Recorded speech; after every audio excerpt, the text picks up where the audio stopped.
I haven't got much to talk about today, other than how nice it is to be on the bike.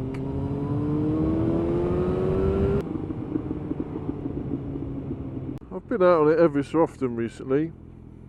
In fact, I did a test ride on a KTM Super Duke GT. Right, so here we have KTM Super Duke GT. I definitely wouldn't have the orange, it's too much for me. I like the blacks, and they do it in a nice grey with a bit of orange. Looks nice, but like I said, definitely wouldn't have the orange. Oh, looks a lot. It's very exposed down there. Be a nightmare to clean.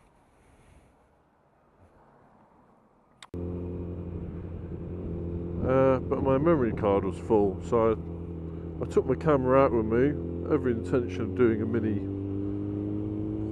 first impressions sort of thing, and no, it cut out after a few minutes. Yeah, I mean, I'd love a Super Duke GT, but for me that's the modern equivalent of this bike, really. Pretty powerful. More powerful than this. I think it's 160 something brake horsepower. But the prices of those KTMs, pretty ridiculous. £16,000 that KTM is. 16 grand. The only way I can think that people are buying them for that amount of money, because people are. I mean, I think the KTMs, the Super Dukes range, I think, including the GT, I think they're all selling pretty well.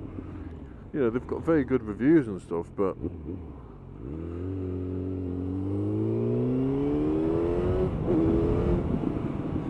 I think it's because people generally aren't paying for their bikes outright.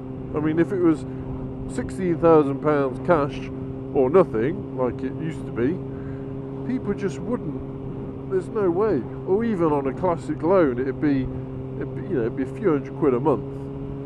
But because of PCP, it just seems like people are having these bikes because they're not really considering either having them that long so they're going to have to pay that balloon payment at the end, or they're just not thinking about actually, if they want to keep it, that's what they're going to do. So they're basically, you are just renting a bike, because I'm sure most people will be giving them back.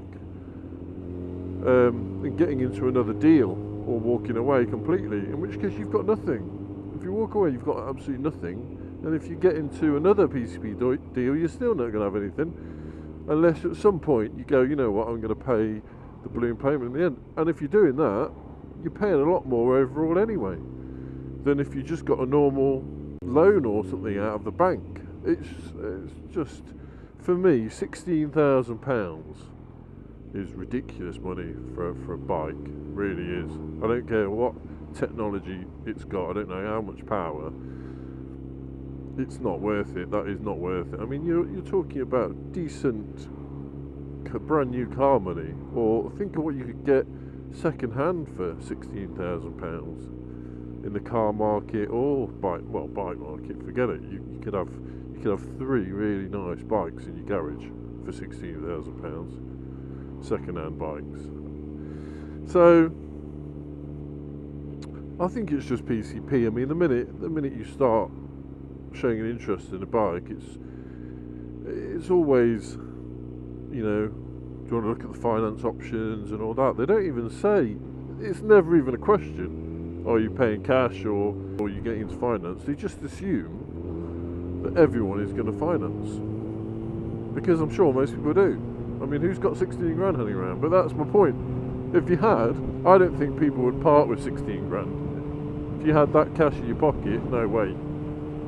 I mean, I guess there are people out there who can afford these brand new, expensive, 10 grand plus bikes and just buy them outright.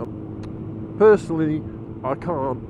I don't know. Yeah, if I was a millionaire, I probably would have expensive bikes like that. But I just think the second-hand market, and this is partly thanks to the PCP trend that the second-hand market is flooded with low mileage, really, really nice bikes, and also really nice high mileage ones, which a lot of people don't want to touch, which I just think more fool them.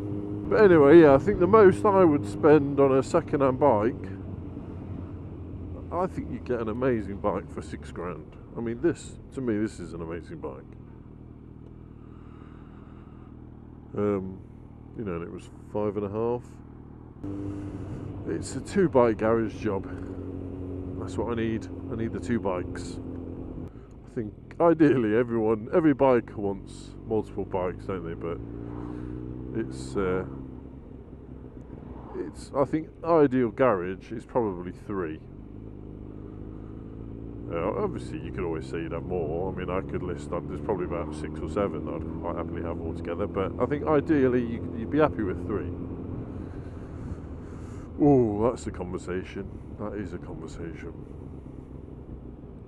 Not one to get into now. I mean, I saw all this hype about the KTM 790 there is at the moment. I mean, it looks like a lovely bike. It looks like it's got some great electronics on it and all that. And people are saying it's great value. I watched the 44 Teeth the other day saying it's good value, and I just think people's perceptions of what good value is with motorbikes is a bit out there, really. I mean, £8,500 it is, and it's a 790. You know, there's not a lot to it. Yes, it's got the fancy electronics, but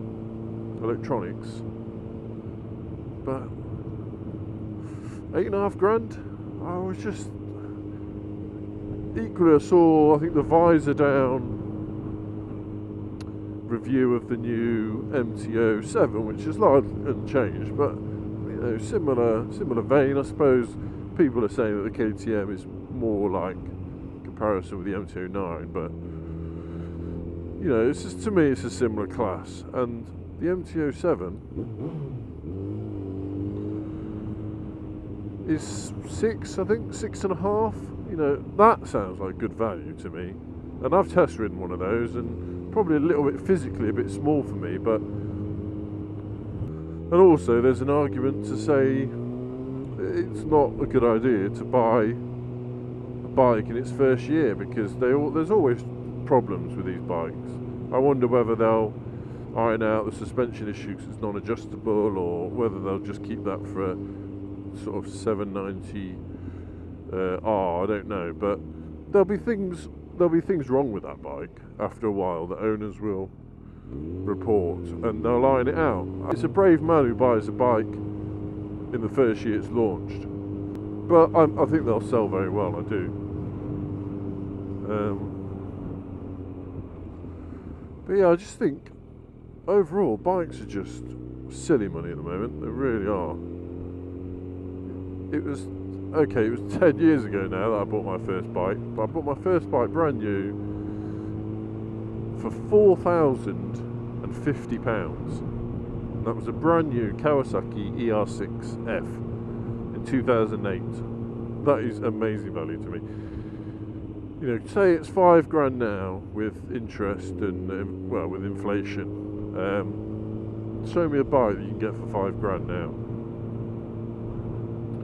Probably maybe the new SVs, and maybe 5.5, 6, something like that. So maybe similar. But for people to be talking about an £8,500 bike as good value, and not just a bike, it's a 790 with like nothing, minimalist, quite uncomfortable, I imagine, for long journeys. I don't know. To me, that is not good value. And I think the whole bikes in general, anything over about £10,000 seems pretty ridiculous to me. But they're just all going this way, and I think PCP has got a lot to answer for, because people are not looking at that final price. They're just looking at the monthly payments. So they just think, oh, I'll have it, and they're not even thinking. Rant over.